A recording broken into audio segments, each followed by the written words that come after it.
మాలమానాడు జాతీయ మాలమానాడు నుంచి సంపూర్ణమైన మద్దతును నేను తెలియజేస్తున్నాను. Thank you sir, thank you. ఇక్కడ తెలంగాణ శాఖ అధ్యక్షుడు పిల్లి సుధాకర్ సభకి ఇట్లా పరిచయం కావాలని చెప్పి తెలియజేస్తున్నాం, అంటే ఆంధ్రప్రదేశ్లో కూడా. అయితే చాలా రోజుల నుంచి నేను బీసీ వాదాన్ని వింటున్నా, బీసీ నినాదాన్ని వింటున్నా, పాల్గొంటున్నా, పరోక్షంగా ఉంటున్నాం. ఇదంతా ఒక ఎత్తు. కానీ ఇంత పెద్ద ఎత్తున 42%, 46%, 56% ఏదో ఒక శాతం కావాలని తెలంగాణలో డిమాండ్ ఉన్నది. దానికి చట్టం అయ్యింది, చట్టబద్ధత వస్తుందా, రేపు తెస్తామా, రేపు గుంజుకుంటామా అనేది సెకండరీ. కానీ ఇది కవల పిల్లగా ఉన్న ఆంధ్రప్రదేశ్లో ఈ డిమాండ్ ఎందుకు రావట్లేదు అనేది నా యొక్క శంక. రెండు ఉభయ, ఇప్పుడు ఇక్కడ వర్గీకరణ చట్టమైంది, అక్కడ వర్గీకరణ చట్టమైంది. ఇక్కడ చట్టాలు అక్కడ అడాప్ట్ చేసుకున్నారా? మరి బీసీలం ఇక్కడోళ్ళం అక్కడోళ్ళం చేయి జాపితే అంతటోళ్ళం కదా. మరి ఆంధ్రప్రదేశ్లో కూడా ఎందుకు రావట్లేదు అనే అంశాన్ని మీరు గమనించండి. ఎందుకంటే బీసీలకు కానీ సామాజిక ఉద్యమాలకు కానీ దక్షిణ భారతదేశం పునాది. ఒక రోజున పెరియార్ రామస్వామి నాయకర్ గారు కావచ్చు, నారాయణగురి కావచ్చు, లేదంటే అన్నాదురై కావచ్చు, ఇక్కడ జరిగిన ఎన్నో ఉద్యమాలకు దక్షిణ భారతదేశంలో ఆంధ్రప్రదేశ్ నుంచి కూడా ఎంతోమంది పెద్దలు ఉన్నారు. నేను అంటున్న కాంగ్రెస్ పార్టీ తరఫున ఒక్క 2 నిమిషాలు చెప్పి నేను సామాజిక ఉద్యమాల గురించి మాట్లాడతాను. ఈ 9th షెడ్యూల్ కూడా ఎందుకంటే ఈరోజు కాంగ్రెస్ పార్టీ రాష్ట్ర ప్రభుత్వం తీసుకున్న నిర్ణయం కాదు ఇది. రాహుల్ గాంధీ గారి యొక్క నిర్ణయం మేరకు ఆయన భారత్ జోడో యాత్రలో నడుస్తున్న క్రమంలో బీసీ సమాజం నుంచి పెద్ద ఎత్తున ఆయనకు రిప్రజెంటేషన్స్ ఏంటంటే ఎస్సీ ఎస్టీలకు చట్టసభల్లో రిజర్వేషన్లు ఉన్నాయి, స్థానిక సంస్థల్లో రిజర్వేషన్లు ఉన్నాయి, బీసీలకు లేవు అనే ప్రతిపాదన వచ్చినప్పుడు ఆయన ఒక సమావేశంలో మాట్లాడడం జరిగింది. కేవలం బీసీలకు రిజర్వేషన్లు అని కొట్లాడడం అనేది నా రాజకీయ లక్ష్యం కాదు, అది నా జీవిత లక్ష్యం అని చెప్పిన నాయకుడు రాహుల్ గాంధీ గారు. ఆయన పాలించే రాష్ట్రాల్లో ఎక్కడైనా సరే బీసీలకు రిజర్వేషన్ల కొరకు పోరాటం చేయాలనే ఉద్దేశంతోనే ఈ రాష్ట్ర ముఖ్యమంత్రి గారికి ఆ అంశాన్ని బదలాయించడం జరిగింది. ఆ రోజున మన మిత్రులే, ఇక్కడ ఉన్న అందరి మిత్రులే, రేవంత్ రెడ్డి గారు మరి రెడ్డి అయి ఉన్నాడు, మరి బీసీలకు చట్టం చేస్తాడో చేయరో అని అనుమానం ఉన్న వాళ్ళందరూ ఉన్నారు. ఇలా చట్టం చేసిన దాంట్లో ఎలాంటి లోపాలు ఉన్నాయో మన జస్టిస్ ఈశ్వరయ్య గారు చెప్తున్నారు. జస్టిస్ ఈశ్వరయ్య గారి ఆ సమావేశానికి కూడా పవర్ పాయింట్ ప్రజెంటేషన్ కూడా నేను పోయినా. ఆ పవర్ పాయింట్ ప్రజెంటేషన్ అంశాలని కూడా ముఖ్యమంత్రి గారి దృష్టికి తీసుకొని వచ్చినాం. ఇప్పుడు కూడా నేను ముఖ్యమంత్రి గారి నుంచే ఇక్కడికి వస్తున్నా, వారి ఇంటి నుంచే నేరుగా ఇటు వస్తున్న మిత్రులారా. నేను అంటున్నా, మా వాదానికి మీరు తోడైందనే విషయాన్ని నేను ఈరోజు చెప్పదలుచుకున్నా. ఇది కాంగ్రెస్ వాదం కాబట్టి ఈరోజు 42% అనేది ఒక్క తెలంగాణలో ఎందుకున్నది, 28 రాష్ట్రాల్లో ఎందుకు లేదని చెప్పి మనం ఆత్మపరిశీలన చేసుకోవాల్సిన అవసరం ఉన్నది.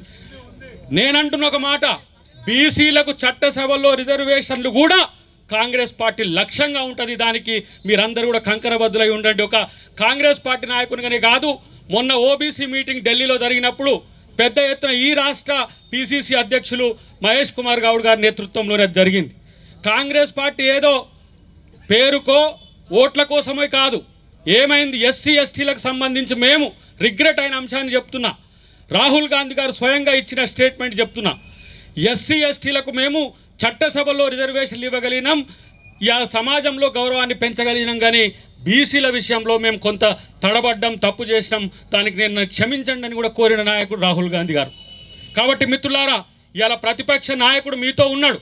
9వ షెడ్యూల్ అనే అంశం పార్లమెంటుకు సంబంధించిన అంశం కాబట్టి ఇదే మన బీసీలకు సంబంధించిన ఈ ఆర్గనైజేషనే అన్ని పార్టీల దగ్గరికి వెళ్ళండి, అన్ని పార్టీల ఎంపీలను మీరు నిలదీయండి, అవసరమైతే గల్లా పట్టుకోండి. కాంగ్రెస్ పార్టీ రిప్రజెంటేషన్ తీసుకుపోవడానికి మేము ముఖ్యమంత్రి గారిని ముందుకు తీసుకొస్తామని చెప్పి నేను తెలియజేస్తున్నా. ఏదో కేవలం స్టేట్మెంట్ల కొరకు కావద్దు, ఇంకేం చేస్తే కాంగ్రెస్ పార్టీ ఇక్కడ 42% రిజర్వేషన్లు ఇవ్వగలుగుతుంది. మనకు దమ్ముంటే రేపు చట్టసభల్లో కాలేల్కర్ కమిటీ నుంచి మొదలు పెడితే 1931 తర్వాత మండల్కు కమండల్ మూమెంట్ వచ్చినా ఇంతవరకు బీసీలకు అన్యాయం జరిగినా ఇప్పుడు గొంతు తెలంగాణ నుంచి లేస్తుంది మిత్రులారా. దానికి మేమే కారణమని మేము అనుకుంటున్నాం, లేదు మనమే కారణమని మనం అందరం అనుకుందాం ఒక పాజిటివ్ యాటిట్యూడ్తో. ఇప్పుడు సిస్టర్ అన్నది మహిళా శక్తిని కూడా కలుపుకుందాం. మీరు సామాజిక ఉద్యమాన్ని ఢిల్లీ దానికి తీసుకుపోయే ప్రయత్నం చేస్తే ప్రభుత్వ పరంగా మేము కదిలించడానికి మేము సిద్ధంగా ఉన్నామని చెప్పి సభా వేదిక మీద మీ అందరికీ నేను హామీ ఇచ్చి ప్రమాణం చేస్తున్నా. ఎందుకంటే ఇదేదో కేవలం సమావేశాలు, ఫోటోలు, లేకపోతే గతంలో కాక ఏది బజార్లకు వస్తేనే వాడు లీడర్ అయినట్టు కాదు. అలా నిజాయితీగా బీసీలందరూ కూడా క్షేత్రస్థాయి నుంచి కదులుతున్న ఉద్యమం ఇది. ప్రతి ఒక్క నాయకుడు ఈరోజు మీతో కలిసి రావాల్సిన సందర్భం. ఈ మధ్యనే నేను మందకృష్ణ మాదిగ గారు, బెల్లయ్య నాయక్ గారు కూడా దీని మీద మాలమానాడుగా, లంబాడి హక్కుల పోరాట సమితిగా, తర్వాత మాదిగ దండోరా నాయకునిగా, ఒక సామాజిక ఉద్యమాలకు పెద్దపీటగా ఉన్న కృష్ణన్న మేము కలిసి కూర్చున్నాం. వాళ్ళు పెట్టిన మీటింగ్లో పోయి మాట్లాడడం కాదు, మనమే మీటింగులు పెట్టి వాళ్ళని ఆహ్వానించాల్సిన పరిస్థితి భవిష్యత్తులో ఉంటుందని చెప్పి ఒక తీర్మానం కూడా చేసుకున్న పరిస్థితి మీరు గమనించాల్సిన అవసరం ఉంది. బీసీలు అంటే కేవలం బీసీలే కాదు, ఎస్సీ ఎస్టీలతో కలిసిన బీసీలు అనే ఒక మానసిక సంసిద్ధతను మీరు ప్రిపేర్ చేసుకోండి. ఎందుకంటే ఎవరి కొరకు ఒక్కరే కొట్టాడలే, ఒక పూలే ఇవాళ ఈ దేశంలో సామాజిక న్యాయానికి పునాదిగా ఉన్న ప్రేరణతోనే ఇవాళ అంబేద్కర్ గారు ఇంత పెద్ద నాయకుడైండు. అంబేద్కర్ పూరే వారసులమైతే బీసీలు బజార్న పడితే ఎస్సీ ఎస్టీలు చూస్తూ నవ్వరు. కాబట్టి ఎస్సీ ఎస్టీ సంఘాలను కూడా మీతో కలిసి మమేకం కండి. ఈరోజు మా విశారదనను ఎందుకు మేము అందరం గౌరవిస్తున్నామంటే ఇలాంటి ఒక మహా ఉద్యమానికి తాను తోడైండు కాబట్టి ఆ భావజాలంతో ఎస్సీలం ఉంటామనే అంశాన్ని కూడా మీరు గుర్తుపెట్టుకోండి. మాలా మాదిగనే కాదు, ఎస్టీలో ఇవాళ ఇక్కడ 33 కులాలు ఉండొచ్చు, ఎస్సీలలో 60 కులాల పై చిలుకు ఉండొచ్చు. మీ యొక్క ఉద్యమాన్ని మేము బయట నుంచి చూస్తుండొచ్చు. రేపు మేము మీతో కలిసి ముందుకు నడిచే రోజులు భవిష్యత్తులో ఉన్నాయి మిత్రులారా, గుర్తుపెట్టుకోండి. కాబట్టి ఆ స్ఫూర్తితో ముందుకు పోండి. ఎస్, కాంగ్రెస్ పార్టీ ఉంది, నా పార్టీని బీసీల కొరకు ఏ విధంగా ముందుకు తీసుకుపోవాలో నేను ప్రయత్నం చేస్తా. ఇలా పెద్ద ఆయన ఉన్నాడు, ఆయన బీఆర్ఎస్ నాయకత్వాన్ని ఒప్పించి ముందుకు తీసుకుపోయే ప్రయత్నం చేస్తాడు.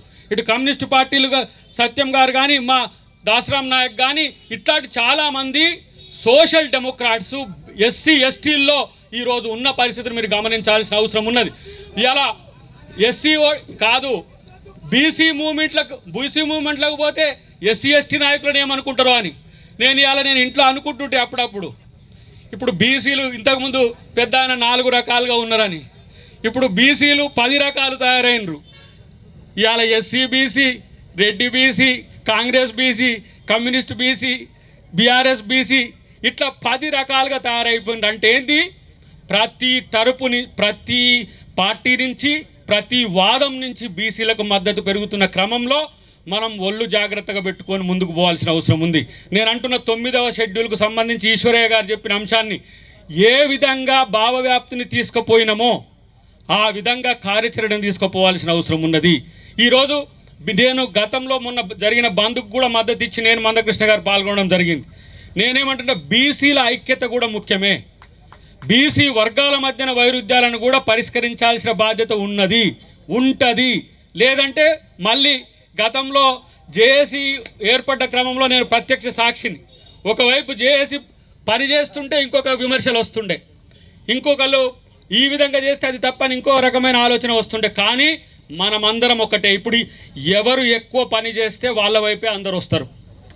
డెఫినెట్గా ఎవరు సిన్సియర్ కమిటెడ్గా రిజర్వేషన్స్ కొరకు ప్రయత్నం చేస్తారో వాళ్ళ వెంటనే జనం వస్తారు. ఒకసారి ఉప్పొంగినట్టు ఒకటి రావచ్చు, ఒకసారి ఏదో రాజకీయ ప్రభావం కొరకో, రాజకీయ ఆలోచనల కొరకో ఇంకొకరు ప్రయత్నం చేయొచ్చు కాక నిజంగా బీసీల కొరకు పోరాడే వ్యవస్థ ఎవరున్నారో వాళ్ళని ఫాలో అవుతారు. కాబట్టి మిత్రులారా, మనకు టార్గెట్ ఈ రాష్ట్రంలో 42% బీసీలకు ఏదైతే స్థానిక సంస్థల్లో అన్నదో అది ఇప్పటి తాత్కాలికమైన ఉద్యమ నిర్మాణం.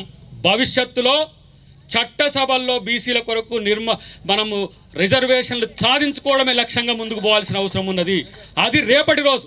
దాన్ని ముందు పెట్టుకొని దీన్ని వెనుకకు నెట్టడం కాకుండా 9వ షెడ్యూలే అర్జునుడికి కాక చేప కన్నెట్లా కనపడ్డదో నేను ఇలా ప్రభుత్వంలో ఉండి కూడా మీకు హామీ ఇస్తున్నా. మీరు ఏ కార్యక్రమాలు తీసుకున్నా మేమందరం కూడా పాల్గొనడానికి సిద్ధంగా ఉన్నామని చెప్పి తెలియజేస్తూ, రేపటి రోజున 9వ షెడ్యూల్ కొరకు మీరు ఇచ్చే కార్యాచరణలో మేము పాలు పంచుకుంటామని చెప్పి తెలియజేస్తూ, జై బీసీ, జై బీసీ, జై భీమ్, జై బీసీ.